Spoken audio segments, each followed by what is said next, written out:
অনেককে দেখা যায় আমাদের ফেসবুক আইডিতে ঢুকে আমাদের ফেসবুক আইডির স্ক্রিনশটটি নিয়ে অন্য কোথাও পাঠিয়ে দেন। আবার অনেককে দেখা যায় আমাদের ফেসবুক আইডিতে আমরা যে স্টোরিগুলো শেয়ার করি সেই স্টোরিগুলোর স্ক্রিনশট নিয়ে অন্য কোথাও পাঠিয়ে দেন বা নিজের কাছে রেখে দেন। তাই আপনার এই ফেসবুক আইডির স্ক্রিনশট এবং আপনার এই ফেসবুক আইডিতে যে স্টোরিগুলো শেয়ার করেন সেই স্টোরিগুলো যেন কেউ স্ক্রিনশট দিয়ে রাখতে না পারে সেই সেটিংসটি আজকের এই ভিডিওতে দেখাবো।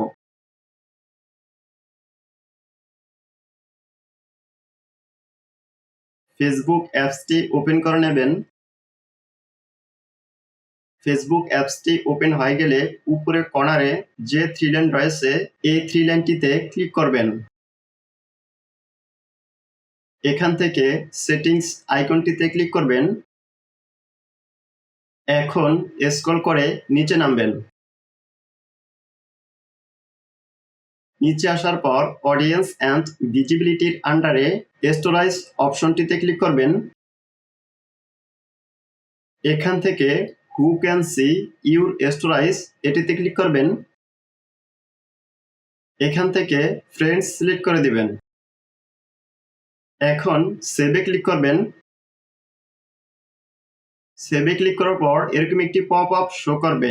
এখান থেকে আবার সেভে ক্লিক করবেন। সেভে ক্লিক করার পর আপনাকে এক স্টেপ ব্যাকে নিয়ে আসবে। এখানে অ্যালাউ আদার্স টু শেয়ার এবং অ্যালাউ পিপলস টু শেয়ার এরকম দুটি অপশন দেখতে পাবেন। এখান থেকে এই দুটিকে অফ করে দিবেন।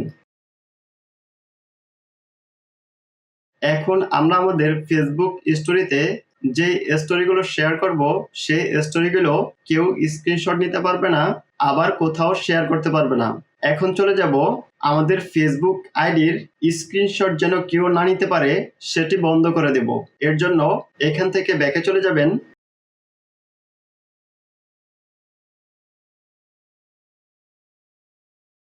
এখন আমরা চলে এলাম আমাদের ফোনের হোম পেজে।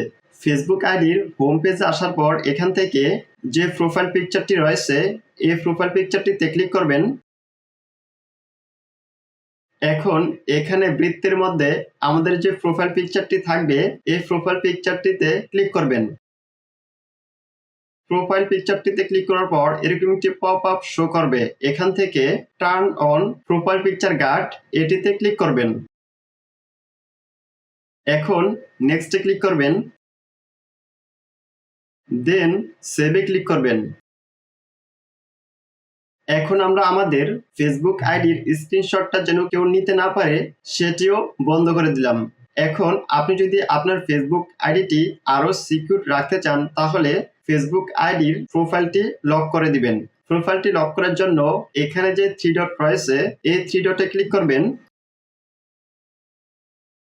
এখান থেকে লক প্রোফাইল এটিতে ক্লিক করবেন। লক ইউর প্রোফাইল এটিতে ক্লিক করবেন। এখন ওকেতে ক্লিক করবেন। ওকেতে ক্লিক করার সাথে সাথে আপনার ফেসবুক আইডির প্রোফাইলটিও লক হয়ে যাবে। ভিডিওটি যদি ভালো লেগে থাকে ভিডিওতে একটি লাইক দিবেন, কমেন্ট করে জানাবেন এবং চ্যানেলটি সাবস্ক্রাইব করবেন।